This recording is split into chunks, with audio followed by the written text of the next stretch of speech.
નમસ્કાર વિદ્યાર્થી મિત્રો, ધોરણ 12 સાયન્સનું બીજું ચેપ્ટર સ્થિત વિદ્યુત સ્થિતિમાન અને કેપેસિટન્સ એમાં 2.1 પ્રસ્તાવના વિશે આપણે જોઈએ કે ધોરણ 11 માં પ્રકરણ નંબર 6 અને 8 ની અંદર આપણે સ્થિતિ ઉર્જાના ખ્યાલ વિશે અભ્યાસ કરી ચૂક્યા છીએ.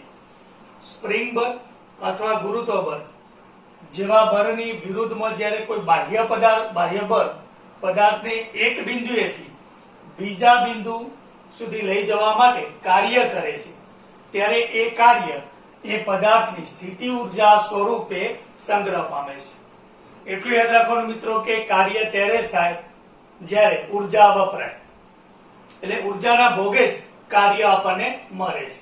હવે જ્યારે આ બાહ્ય બળ દૂર કરવામાં આવે ત્યારે પદાર્થ ગતિમાં આવીને ગતિ ઉર્જા પ્રાપ્ત કરે છે અને એટલા જ મૂલ્યની એ વખતે સ્થિતિ ઉર્જા ગુમાવે છે. ફરી એકવાર આ મુદ્દો સમજીએ કે સ્પ્રિંગ બર અથવા ગુરુત્વ બર જેવા બરની વિરુદ્ધમાં જ્યારે કોઈ બાહ્ય બળ પદાર્થને એક બિંદુએથી બીજા બિંદુ સુધી લઈ જવા માટે કાર્ય કરે છે ત્યારે એ કાર્ય એ પદાર્થની સ્થિતિ ઉર્જા સ્વરૂપે પદાર્થની અંદર સંગ્રહ પામે છે. અને જો આ બાહ્ય બળ દૂર કરવામાં આવે ત્યારે પદાર્થ એ ગતિમાં આવીને એ ગતિ ઉર્જા પ્રાપ્ત કરે છે. એ વખતે એટલા જ મૂલ્યની સ્થિતિ ઉર્જા ગુમાવે છે, એટલે કે સ્થિતિ ઉર્જાનું જ ગતિ ઉર્જામાં રૂપાંતર થાય છે. એટલે આમ આપણે જોઈએ તો ગતિ ઉર્જા અને સ્થિતિ ઉર્જાનો સરવાળો એ હંમેશા અચળ રહે છે. તો આવા બળોને આપણે સંરક્ષી બળો તરીકે ઓળખી શકીએ. એટલે અહીંયા સ્પ્રિંગ બર અને ગુરુત્વ બળ એ સંરક્ષી બળો છે એમ આપણે કહી શકીએ. હવે ગુરુત્વ બળની જેમ જ બે વિદ્યુત ભારો વચ્ચે જે કુલંબ બળ લાગે છે એ કુલંબ બળ પણ સંરક્ષી બળ છે એમ આપણે કહી શકીએ. કારણ કે આ વિદ્યુત બળનું સૂત્ર છે, આ ગુરુત્વાકર્ષી બળનું સૂત્ર છે. તો આ બંને બળો વચ્ચે આપણે જોઈએ તો બંને બળો એક જ વ્યસ્ત વર્ગના નિયમને અનુસરે છે. બંને કઈ બાબતમાં જુદા પડે છે એ અહીંયા આપણે જોઈએ તો અહીંયા વિદ્યુત બળની અંદર બે પદાર્થ પરના વિદ્યુત ભારનો ગુણાકારના સમપ્રમાણ હોય, જ્યારે અહીંયા એની જગ્યાએ બે પદાર્થના દરના ગુણાકારના સમપ્રમાણમાં ગુરુત્વ બળ હોય છે. એટલે અહીંયા ગુરુત્વાકર્ષણના નિયમમાં દરના સ્થાને સ્થિત વિદ્યુત બળમાં એ વિદ્યુત ભાર આવે છે એમ અહીંયા આપણે કહી શકીએ.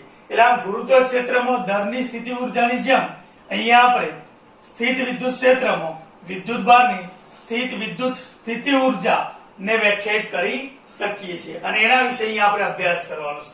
અને એ સમજવા માટે અહીંયા આપણે કોઈ વિદ્યુત ભાર સંરચનાને લીધે મળતા વિદ્યુત ક્ષેત્ર E નો વિચાર કરીએ છીએ. અને અહીંયા આપણે એમ પદ્ધતિના ઉગમ બિંદુ ઉપર ધારો કે અહીંયા Q જેટલો વિદ્યુત ભાર મૂકેલો છે, અહીંયા પ્લસ Q જેટલો વિદ્યુત ભાર મૂકીએ છીએ. હવે જે વિદ્યુત ભાર હોય તો એની આજુબાજુ પ્રકરણ 1 માં શીખી ગયા પ્રમાણે વિદ્યુત ક્ષેત્ર હોય છે. હવે એ વિદ્યુત ક્ષેત્રની અંદર અહીંયા આપણે કોઈ P બિંદુએથી કોઈ સ્મોલ q વિદ્યુત ભાર, જેને આપણે પરીક્ષણ વિદ્યુત ભાર તરીકે ઓળખીએ છીએ, તો સ્મોલ q વિદ્યુત ભારને આપણે P થી કોઈ બીજા બિંદુ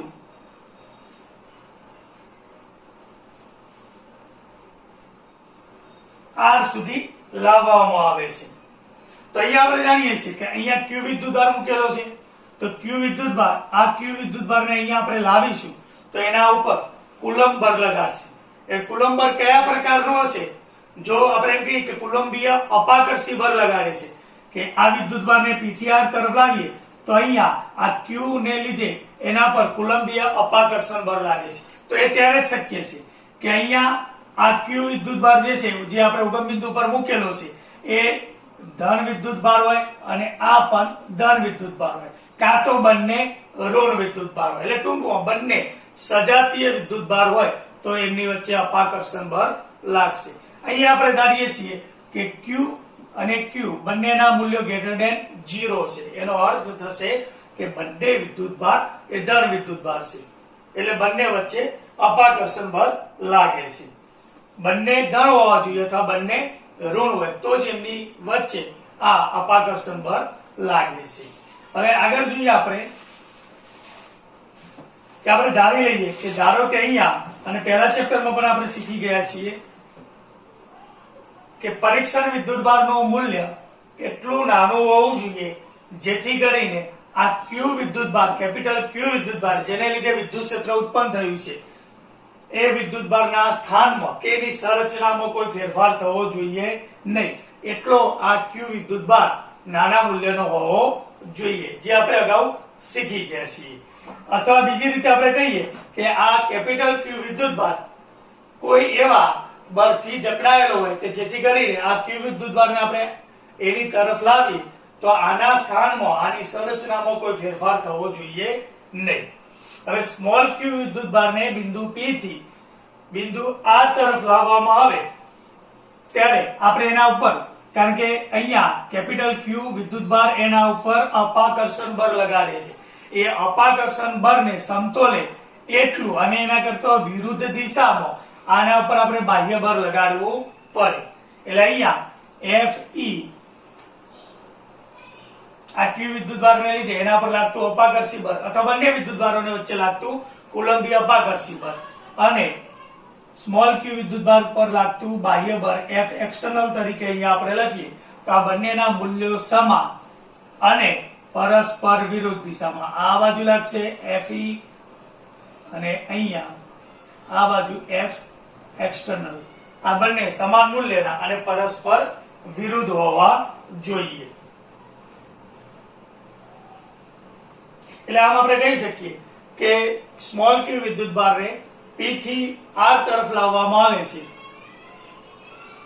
ત્યારે એના ઉપર કોઈ ચોખ્ખું બળ લાગતું નથી કારણ કે જેટલું બાહ્ય બળ આપણે લગાડીએ છીએ એટલું જ વિદ્યુત ક્ષેત્રને લીધે વિદ્યુત બળ એ વિરુદ્ધ દિશામાં લાગે છે એટલે કે પરિણામી બળ અથવા બાહ્ય કોઈ ચોખ્ખું બળ લાગતું નથી એમ અહીંયા આપણે કહી શકીએ એટલે કે અહીંયા આના વેગમાં કોઈ ફેરફાર થતો નથી એટલે કે પ્રવેગી ગતિ કરતો નથી એટલે કે ખૂબ જ સૂક્ષ્મ અચળ ઝડપથી એ P થી R તરફ આવે છે એમ આપણે કહી શકીએ હવે બરાબર સમજો કે આ ક્યુ વિદ્યુતભારને આપણે R પાસે લાવી દીધો R પાસે પહોંચ્યા પછી જે બાહ્ય બળ આપણે લગાડીએ છીએ એ બાહ્ય બળ દૂર કરી દેવામાં આવે તો એ વિદ્યુતભાર સ્મોલ ક્યુ વિદ્યુતભાર કેપિટલ ક્યુ વિદ્યુતભારથી વિદ્યુતીય અપાકર્ષણ બળને લીધે દૂર તરફ એટલે કે ક્યુ થી દૂર તરફ જાય છે અને એ વખતે આ બાહ્ય બળ વડે થયેલું કાર્ય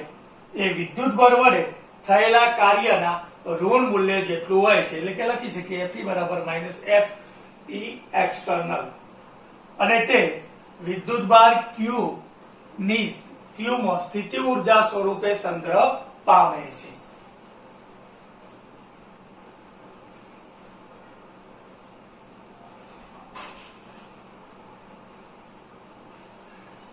એટલે ટૂંકમાં અહીંયા આપણે કહી શકીએ કે જ્યારે વિદ્યુતભાર Q ને P થી R તરફ લાવીએ છીએ R બિંદુએ લાવીએ અને ત્યાંથી બાહ્ય બળ દૂર કરી દઈએ તો Q વિદ્યુતભારને લીધે એ અપાકર્ષી બળને લીધે Q થી દૂર તરફ ગતિ કરે છે તો એ વખતે ટૂંકમાં અહીંથી અહીંયા લાવીએ છીએ R પાસે ત્યારે બાહ્ય બળ વડે જે કાર્ય થાય છે એ કાર્ય એની અંદર સ્થિતિ ઊર્જા સ્વરૂપે સંગ્રહ પામે છે અને અહીંથી આપણે બળ હટાવી લઈએ દૂર કરી દઈએ ત્યારે તે R થી P તરફ Q થી દૂર તરફ ગતિ કરે છે એટલે કે એ સ્થિતિ ઊર્જાનું ગતિ ઊર્જામાં રૂપાંતર થાય છે એમ આપણે કહી શકીએ એટલે આમ અગાઉ અહીંયા જોયું પ્રમાણે કે ગતિ ઊર્જા અને સ્થિતિ ઊર્જાનો સરવાળો કેવો રહેશે અચળ રહેશે એ અગાઉ પણ આપણે શીખી ગયા છીએ એટલે અહીંયા આ સરવાળો એ અચળ રહે છે એટલે એ સંરક્ષિત છે આપણે કહી શકીએ એટલે આમ વિદ્યુતભાર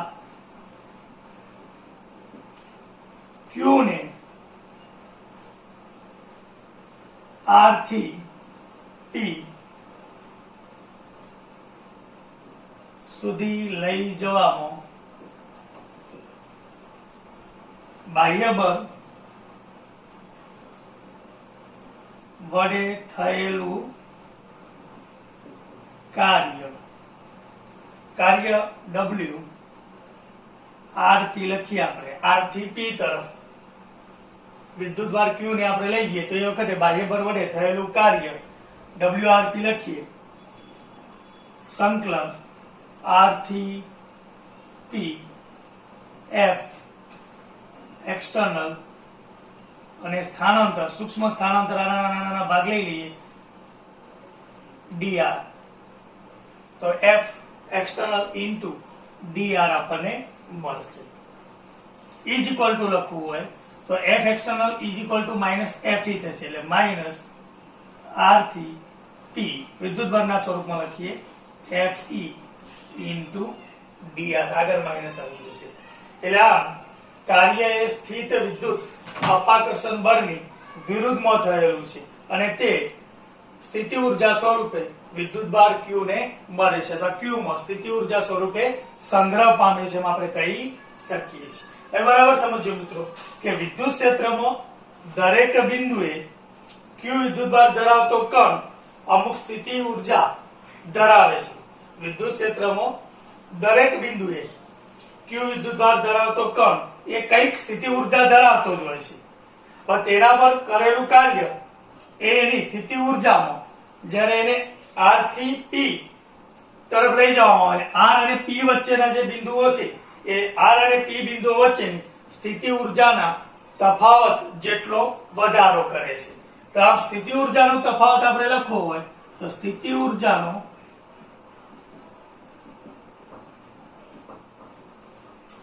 તફાવત એને ડેલ્ટા યુ કહીએ, સ્થિતિ ઉર્જાનો ફેરફાર તફાવત, તો આટલો એમાં વધારો થશે તો સ્થિતિ ઉર્જાનો તફાવત ડેલ્ટા યુ બરાબર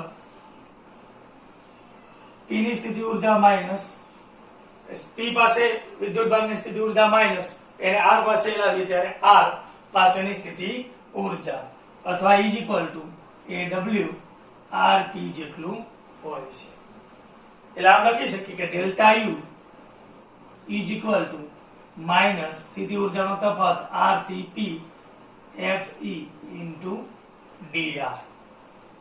તો અહીંયા જે આપણે dr જેટલું સ્થાનાંતર લઈએ છીએ તો આ સ્થાનાંતર વિદ્યુતભારની વિરુદ્ધ દિશામાં, કારણ કે વિદ્યુતભારને આપણે p થી r તરફ લાવીએ છીએ અને વિદ્યુતભાર એ r થી p તરફ છે, એટલે વિદ્યુતભારની વિરુદ્ધ દિશામાં છે, એટલે એ વિદ્યુતભાર વડે થયેલું કાર્ય ઋણ એટલે કે માઇનસ WRP જેટલું હોય.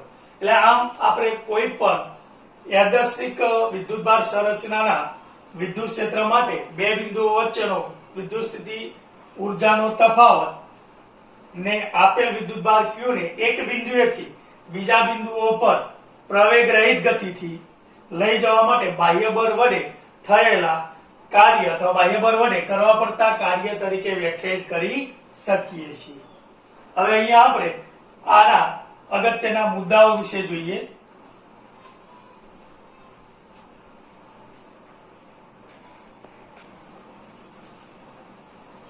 અત્યારે જે આપણે થિયરી સમજ્યા એના કેટલાક અગત્યના મુદ્દાઓ વિશે જોઈએ મિત્રો. અહીંયા તો અહીંયા જે આપણને આ સમીકરણ આપેલું છે ડેલ્ટા યુ બરાબર UP માઇનસ UR બરાબર WRP, આ આપણને દર્શાવે છે કે આ સમીકરણની જમણી બાજુ વિદ્યુતભારના માત્ર પ્રારંભિક અને અંતિમ સ્થાનો પર જ આધારિત છે. આ બરાબર સમજો. એટલે કે ધારો કે આપણે કોઈ વિદ્યુતભારને A થી કોઈ બીજા સ્થાને B સુધી લઈ જઈએ તો A થી B સુધી સીધા માર્ગે લઈ જઈ શકીએ, આ બીજા કોઈ માર્ગે લઈ જઈ શકીએ, અહીંથી આમ પણ લઈ જઈ શકીએ. તો એ સ્થિતિ ઉર્જાનો જે ફેરફાર છે ડેલ્ટા યુ એ અથવા એ વખતે થતું કાર્ય એ માત્ર એના પ્રારંભિક અને અંતિમ સ્થાન ઉપર આધારિત છે, એના માર્ગ ઉપર આધારિત નથી. એને તમે ગમે તે માર્ગે લઈ જઈ શકો છો તો એ વખતે કાર્ય આટલું જ આપણને મળે છે. અને આ એ સંરક્ષી બળની મૂળભૂત લાક્ષણિકતા છે. આ બરાબર આપણે ધ્યાનમાં રાખવાનું છે. ફરી એકવાર સમજી લઈએ કે વિદ્યુતભારને આપણે એક બિંદુથી બીજા બિંદુ સુધી જ્યારે લઈ જઈએ છીએ ત્યારે એ વખતે મળતું કાર્ય અને એ કાર્ય કરવા માટે અથવા એ કાર્ય દરમિયાન એમાં સંગ્રહ પામતી સ્થિતિ ઉર્જા અથવા સ્થિતિ ઉર્જાનો ફેરફાર એ માત્ર એ બંને જે પ્રારંભિક ને અંતિમ બિંદુ હશે એના સ્થાન ઉપર આધારિત છે. એને આપણે કયા માર્ગે લઈ જઈએ છીએ માર્ગ પર આધારિત નથી. આ આપણે બરાબર ખાસ સમજવાનું છે. કારણ કે સંરક્ષી બળ અહીંયા વિદ્યુત બળ છે એ સંરક્ષી બળ તરીકે આપણે લઈએ છીએ. કોલંબીય બળ સંરક્ષી બળ છે અને સંરક્ષી બળની આ એક લાક્ષણિકતા છે. જૂના સિલેબસમાં આપણને એ કાર્ય કોઈ પણ માર્ગે આપણે લઈ જઈએ તો સમાન મળે એની એક સાબિતી સાથે પણ આપેલું હતું. બીજો મુદ્દો જોઈએ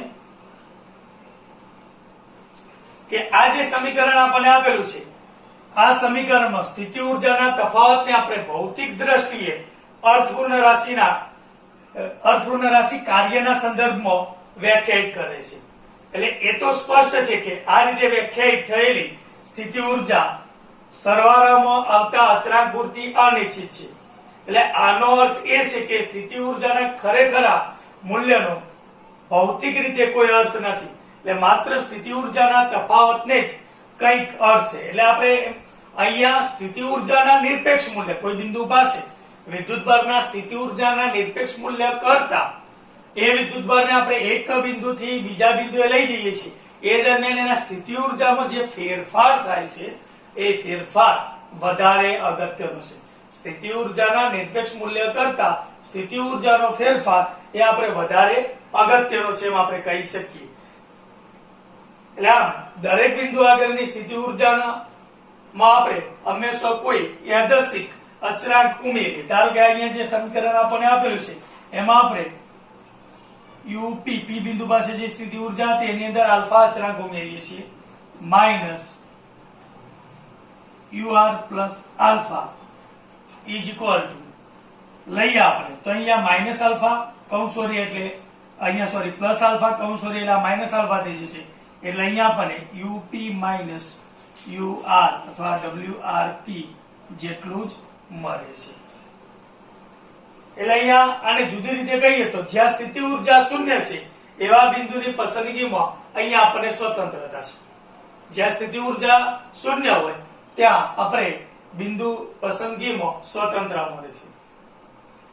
અને આ એક સગવડભરી પસંદગી એ છે કે અનંત અંતરે સ્થિતિ ઊર્જા એ આપણે શૂન્ય લઈ શકીએ. ધારો કે અહીંયા જે આર બિંદુ આપણે લેતા હતા તો એ આર બિંદુ એ અનંત અંતરે લઈએ આર બિંદુને અનંત અંતરે લઈએ તો અનંત અંતરે લઈએ તો આ સમીકરણ પરથી આપણે લખી શકીએ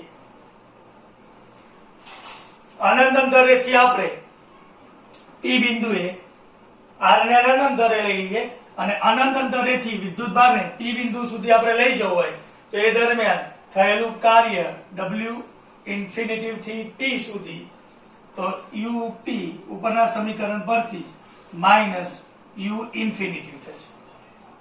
અને અનંત અંતરે યુ ઇન્ફિનિટી અનંત અંતરે આપણે વિદ્યુતભારની સ્થિતિ ઊર્જા કેટલી લઈએ છીએ 0 લઈએ. એટલે ઇઝ ઇક્વલ ટુ અહીંયા આપણને યુપી એટલે પી બિંદુ પાસેની જ સ્થિતિ ઊર્જા ધ્યાનમાં લઈએ છીએ.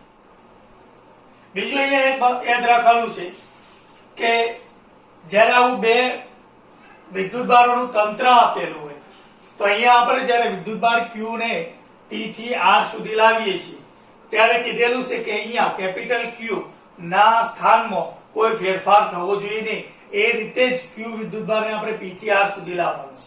તો જે અહીંયા સ્થિતિ ઊર્જાનો ફેરફાર થાય છે કારણ કે વ્યવહારમાં સ્થિતિ ઊર્જાના નિરપેક્ષ મૂલ્ય કરતા સ્થિતિ ઊર્જાનો ફેરફાર વધારે અગત્યનો છે. એ ફેરફાર કોણ અનુભવે છે? ખરેખર સ્થિતિ ઊર્જા જે છે બંને વિદ્યુતભારોથી બનતા તંત્રની છે પરંતુ આપણે ક્યુ ની સ્થિતિ ઊર્જા કહીએ સ્મોલ ક્યુ ની કારણ કે જે ફેરફાર અનુભવે છે એ સ્મોલ ક્યુ અનુભવે છે કારણ કે આના સ્થાનમાં તો કોઈ ફેરફાર થવાનો નથી. આના સ્થાનમાં ફેરફાર થાય છે અને એ પ્રમાણે સ્થિતિ ઊર્જા બદલાય છે. એટલે આ જે સમીકરણ આપણને મળે છે આ સમીકરણ પરથી આપણે કહી શકીએ કે બિંદુ પી યાદચ્છિક હોવાથી આ સમીકરણ પરથી આપણને કોઈ પણ બિંદુએ વિદ્યુતભાર ક્યુ ની સ્થિતિ ઊર્જાની વ્યાખ્યા મળે છે. એટલે કે કોઈ પણ બિંદુએ વિદ્યુતભાર ક્યુ ની સ્થિતિ ઊર્જા એ તે વિદ્યુતભારને અનંત અંતરેથી એ બિંદુ સુધી આપણે લાવીએ છીએ અને લાવવા માટે બાહ્ય બળ વડે થતું કાર્ય છે એ જ એની સ્થિતિ ઊર્જા છે. કોઈ પણ બિંદુને અનંત અંતરેથી આપેલા બિંદુએ લાવીએ છીએ. જેમ અહીંયા આપણે અનંત અંતરે આર બિંદુને અનંત અંતરે લઈએ તો અનંત અંતર રહેલા આર બિંદુથી પી બિંદુ સુધી આપણે એને લાવીએ તો એ વખતે મળતું કાર્ય એ આપણને P પી બિંદુ પાસેની સ્થિતિ ઉર્જા જેટલું જ મળે છે. એટલે આમ અનંત અંતરેથી એ બિંદુએ લાવવા માટે બાહ્ય બળ વડે થતું કાર્ય જ છે એમ આપણે કહી શકીએ. તો આ પ્રસ્તાવનાના અગત્યના જે મુદ્દાઓ હતા એના વિશે અહીંયા આપણે જોયું.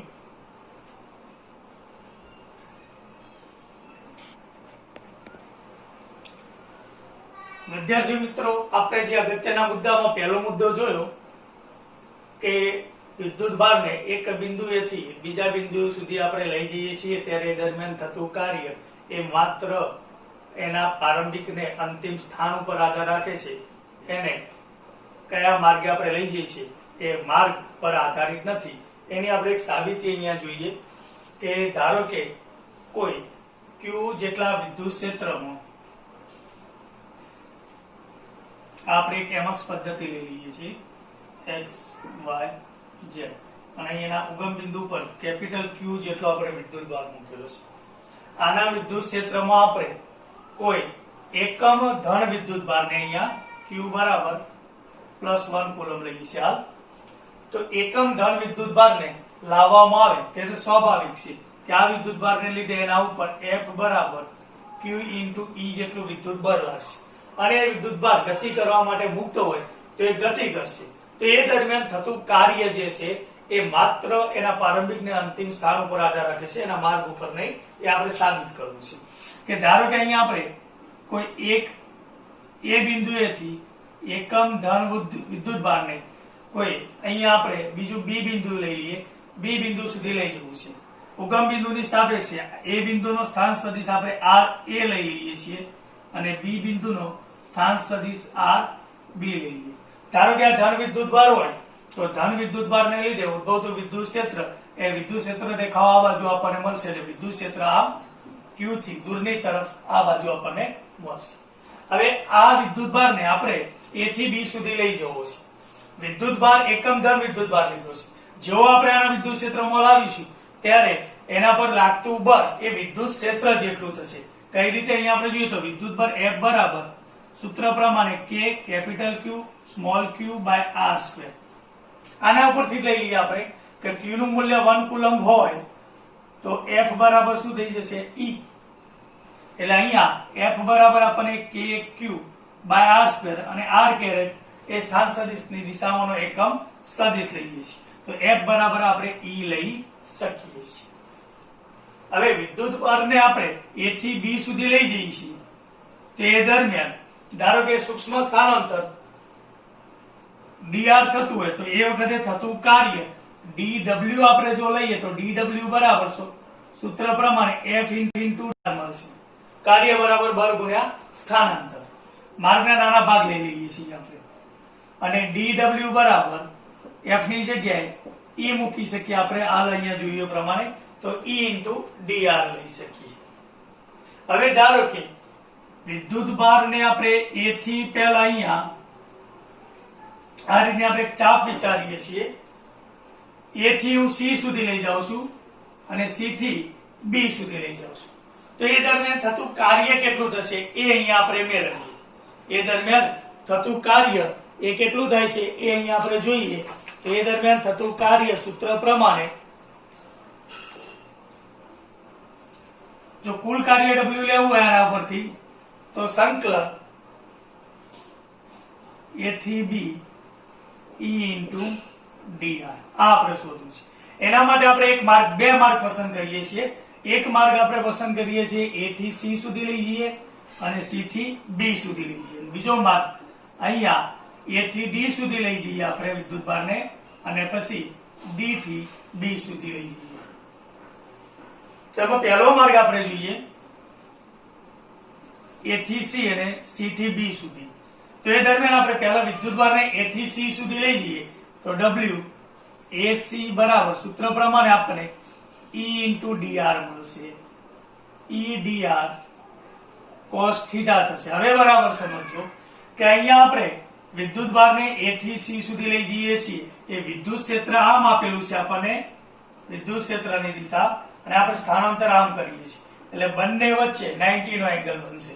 એટલે અહીંયા E dr લઈએ cos 90 વિદ્યુત ક્ષેત્ર આમ આપેલું છે, સ્થાનાંતર જે છે એને લંબરૂપે છે એટલે 90 નો ખૂણો બનશે એટલે એ વખતે કાર્ય આપણને 0 મળશે. આ તમને સમજાયું હશે. બીજો માર્ગ જોઈએ અહીંયા આપણે. હવે આપણે એને એટલે ટૂંકમાં A થી C સુધી આપણે જ્યારે લઈ જઈએ ત્યારે અહીંયા આપણે વિદ્યુત ક્ષેત્ર વિરુદ્ધમાં કઈ કાર્ય કરવું પડતું નથી, કાર્ય આપણને શૂન્ય મળે છે. હવે C થી B માટે લઈએ, W C થી B, તો સૂત્ર આપણને મળશે સંકલન C થી B E into dr. E ની કિંમત લઈએ આપણે C થી B, E ની જગ્યા આપણે જાણીએ છીએ એ પ્રમાણે kq by r સ્ક્વેર થશે, તો એ પ્રમાણે અહીંયા E ની જગ્યાએ kq by r સ્ક્વેર એનો સ્થાન સદિશ અહીંયા આપણે સોરી એની દિશામાંનો એકમ સદિશ જે આપણે લીધેલો છે એ અહીંયા rb કેરેટ ઇન્ટુ dr rb કેરેટ થશે. આ આપણે આના ઉપરથી લઈએ છીએ કે એકમ સદિશની વ્યાખ્યા પ્રમાણે સદિશ ભાગ્યા સદિશનું મૂલ્ય, તો અહીંયા સદિશ બરાબર મૂલ્ય ઇન્ટુ એકમ સદિશ થશે એટલે એના ઉપરથી લીધું છે આપણે. તો અહીંયા C થી B kq by r square into dr, બે એકમ સદિશનો ગુણાકાર, ડોટ ગુણાકાર એ આપણને 1 મળશે. i ડોટ i બરાબર આપણે જેમ 1 લઈએ છીએ. તો અહીંયા kq ને આપણે બહાર કાઢી દઈએ, અહીંયા આપણે k કેપિટલ Q આવશે કારણ કે આ વિદ્યુત ભારનું સ્મોલ q વિદ્યુત ભારનું મૂલ્ય તો કેટલું લઈએ છે 1 કુલમ, અને અહીંયા Q આવશે એટલે કેપિટલ Q આવશે એનું મૂલ્ય સંકલન C થી B 1 by r square dr. સંકલનના સૂત્ર પ્રમાણે kq બોર્ડમાં બરાબર દેખાય તો છે ને, નીચે જાય છે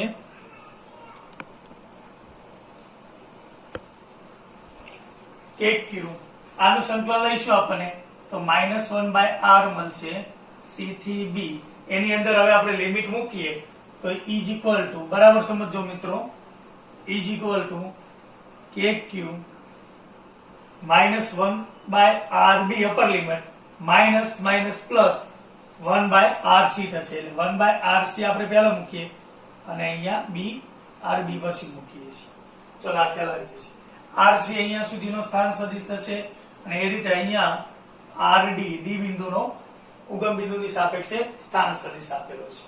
અને અહીંયા આપણે આકૃતિ ઉપરથી જોઈ શકીએ છીએ કે rd સ્થાન સદિશ ઇઝ ઇક્વલ ટુ rb થશે આ બે અંતર માટે, અને આ બે માટે એ જ રીતે આના મૂલ્યો સમાન થશે. એ જ રીતે ra સ્થાન સદિશનું મૂલ્ય ઇઝ ઇક્વલ ટુ rc નું મૂલ્ય થશે. તો હવે કુલ કાર્ય આપણે મેળવીએ કે w a થી b સુધી આપણે લઈ જઈએ છીએ, એમાં પહેલા આપણે a થી b સુધી સોરી w a થી c, પહેલા એને a થી c સુધી લઈ જઈએ છીએ, દરમિયાન થતું કાર્ય 0 છે, પ્લસ આપણે એને c થી b સુધી લઈ જઈએ છીએ. એમાં જુઓ કે અહીંયા આપણે કાર્ય મળે છે કારણ કે વિદ્યુત ક્ષેત્ર અને સ્થાનાંતર બંને એક જ દિશામાં છે, અને બંને એક જ દિશામાં હોય તો એ વખતે જે ખૂણો બંને વચ્ચેનો એ 0 થશે અને cos 0 ની કિંમત કેટલી મળશે 1, એટલે એના લીધે આપણને આ કાર્ય મળે છે wc થી b. તો આ આપણને 0 મળ્યું પ્લસ આનું કાર્ય આપણને આ મળશે એટલે સીધું લખી નાખો અહીંયા kq 1 by rc minus 1 by rb w a થી b. બરાબર સમજી લીધું આ એક, તો બીજામાં આપણને ખ્યાલ આવી જશે. આને સમીકરણ નંબર 1 કહું. હવે આ જ રીતે આ એકમ ધન વિદ્યુત ભારને a થી b સુધી લઈ જવા માટે બીજો માર્ગ આપણે પસંદ કરીએ છીએ. એ માર્ગ છે a થી d અને d થી b સુધી લઈ જઈએ. તો અહીંયા પણ મિત્રો બરાબર સમજી લો કે a થી d સુધી આપણે લઈ જઈશું તો આ જે ગણતરી કરીએ એ પ્રમાણે કાર્ય w a થી d સુધી આપણે એને લઈ જઈએ તો એ વખતે કાર્ય આપણને કેટલું મળશે આ પ્રમાણે kq જે આપણને આ મળ્યું હતું એ પ્રમાણે કાર્ય લઈએ આપણે તો 1/r a minus 1/r d. પછી જ્યારે આપણે વિદ્યુતભારને d થી b સુધી લઈ જઈશું, કારણ કે અહીંયા તો વિદ્યુત ક્ષેત્ર a થી d માટે વિદ્યુત ક્ષેત્ર અને સ્થાનાંતર બંને એક જ દિશામાં હતું. જ્યારે અહીંયા d થી b સુધી લઈ જઈશું ત્યારે વિદ્યુત ક્ષેત્ર આમ છે, સ્થાનાંતર આમ છે, એટલે ફરીથી આવી સ્થિતિ અહીંયા ઊભી થશે બીજા માટે w d થી અહીંયા આપણે b લઈ જઈએ ત્યારે કાર્ય કેવું મળશે? 0. તો ટોટલ કાર્ય આપણે લઈએ w a થી b સુધી બીજા માર્ગમાં, તો એ વખતે કાર્ય કેટલું મળશે? આટલું જ, kq 1/r a minus 1/r d. અથવા અહીંયા a b ની જગ્યાએ આપણે a d b માર્ગ લઈએ અને એ જ રીતે અહીંયા આપણે કયો માર્ગ લીધો હતો? a c b. એટલે આ a c d માટે લખ્યું. હવે અહીંયા જે લખેલું છે એ પ્રમાણે કે આ rd સ્થાન સદિશના મૂલ્ય b ના સ્થાન સદિશના મૂલ્ય જેટલું થશે. એટલે અહીંયા ટૂંકમાં d ની જગ્યાએ b અથવા b ની જગ્યાએ આપણે d મૂકી શકીએ. એ જ રીતે a ની જગ્યાએ a ની જગ્યાએ r c મૂકીએ તો kq 1/r a ની જગ્યાએ r c અને d ની જગ્યાએ r b. તો આ સમીકરણ જે આપણને મળે છે a d b માર્ગ માટે એ સમીકરણ 1 જેવું જ છે. એટલે આના પરથી આપણે સાબિત કરી શકીએ કે આપેલા વિદ્યુત ક્ષેત્રમાં કોઈ એકમ ધન વિદ્યુત ભારને એક બિંદુ A થી બીજા બિંદુ B સુધી લઈ જવા માટે આપણે A C B માર્ગ પસંદ કરીએ કે A D B માર્ગ પસંદ કરીએ, એ વખતે મળતું કાર્ય કેવું છે? સમાન હોય છે. કારણ કે અહીંયા સંરક્ષી બળ એ વિદ્યુત બળ છે અને સંરક્ષી બળ ક્ષેત્રની આ એક લાક્ષણિકતા છે. તો અહીંયા સાબિત થાય છે એ કોઈ માર્ગ ઉપર આધારિત નથી. તમે ગમે તે માર્ગે લઈ જાઓ પણ એ દરમિયાન થતું કાર્ય કેવું મળે છે? સમાન. આ એની એક સાબિતી છે જે આપણે અગાઉની થિયરીના અગત્યના મુદ્દા 1 ની અંદર જોયું હતું કે વિદ્યુતભારને આપેલા વિદ્યુત ક્ષેત્રના કોઈ એક બિંદુએથી બીજા બિંદુ સુધી લઈ જઈએ છીએ ત્યારે દરમિયાન થતું કાર્ય જે છે એ એના માર્ગ પર આધારિત નથી, એના પ્રારંભિક અને અંતિમ સ્થાન પર આધારિત છે.